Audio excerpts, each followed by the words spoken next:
এরপরে আসুন, অনেক সময় এই বিষয়টা দেখা যায় যে কোরবানির পশুর গোশতের মাধ্যমে পারিশ্রমিক দেওয়া হয়। কেমন? সমাজে এমন বহু মানুষ রয়েছে যারা একাই একটা গরু কোরবানি দিয়েছে। তো এই অবস্থায় দুজন তিনজন মানুষ তার গরুটা কাজে সহযোগিতা করছে। তো এই কাজের সহযোগিতার কারণে টাকা পয়সা না দিয়ে কুরবানির গরু থেকে যে মাংস বা গোশত, এই গোশত দিয়ে তাকে বিদায় দিয়ে দেওয়া হয়, অর্থাৎ গোশতের মাধ্যমে পারিশ্রমিক দেওয়া হয়। এইরকম ঘটনাও কিন্তু অনেক সময় ঘটে থাকে। এটা কিন্তু ঠিক না।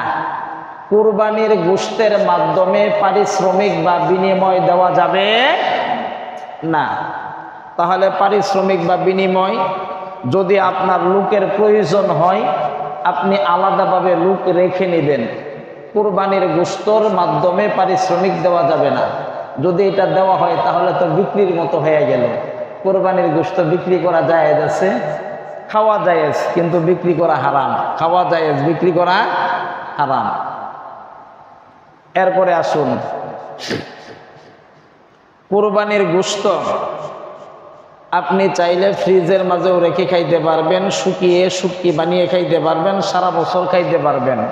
তবে একটা জিনিস খুব সুন্দরভাবে খেয়াল করে রাখবেন, আল্লাহ তাআলা যেহেতু আপনাকে কুরবানি দেওয়ার মতো সামর্থ্য দান করেছেন, আপনার আশেপাশে বহু মানুষ আছে যাদেরকে আল্লাহ তাআলা কুরবানি দেওয়ার সামর্থ্য দেয় নাই।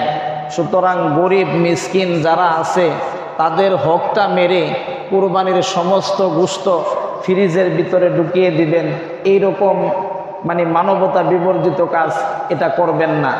আপনার কুরবানি হওয়া না হওয়া এটা আল্লাহ তাআলার জিম্মায় ন্যস্ত, কিন্তু আপনি কুরবানি করে সম্পূর্ণ গরু ফ্রিজের ভিতরে ঢুকিয়ে দিলেন, এই কাজটা কিন্তু, যদিও কেউ আপনাকে কিছু বলবে না, আপনার স্বাধীনতা রয়েছে, কাজটা কিন্তু খুব একটা ভালো নয়। আপনি সারা বছর খাইতে পারবেন, সেজন্য সম্পূর্ণ গোশত ফ্রিজে রাখবেন না। যেহেতু উত্তম পন্থা কুরবানির গোশত 3 বন্টন করা যায়, এই 3টা বন্টনই করবেন। এরপরেও যদি আপনার নিজের বাগের থেকেও দেওয়া লাগে তাহলে প্রয়োজনে সেখান থেকেও দিয়েন। কেন? আল্লাহ যেহেতু আপনাকে কুরবানি দেওয়ার মতো সামর্থ্য দিয়েছে, সুতরাং এতটুকু আশা পোষণ করতে পারে সারা বছর কম বেশি 2-1 কেজি গোশত আপনি ক্রয় করে খাওয়ার ক্ষমতা আপনার আছে। কিন্তু এই সমাজের ভিতরে বহু মানুষ এরকম আছে যারা গত কুরবানি থেকে শুরু করে এই কুরবানি পর্যন্ত এই 1 বছরের ভিতরে 5 কেজি গরুর গোশত কিনে নাই। কথাটা সত্য কিনা বলেন? আমি যে কথাটা বলছি সত্য কিনা বলেন? আপনি জরিপ করে দেখেন, আমাদের এই সমাজের ভিতরে বহু মানুষ পাওয়া যাবে যারা 1 বছরের ভিতরে 5 কেজি গরুর গোশত কিনতে পারে নাই। কথা সত্য কিনা? আল্লাহ যেহেতু আপনাকে কুরবানি দেওয়ার সামর্থ্য দিয়েছে, সুতরাং আপনি 2-4 কেজি গোশত কিনতে পারবেন। এজন্য আপনাদের প্রতি বিনীত নিবেদন থাকবে, আরজি থাকবে, অনুরোধ থাকবে, গরিবদেরকে যদি আপনার ঘরের বাগের থেকেও হয় দিয়ে দিবেন, আল্লাহ তাআলা খুশি হবে ইনশাআল্লাহ।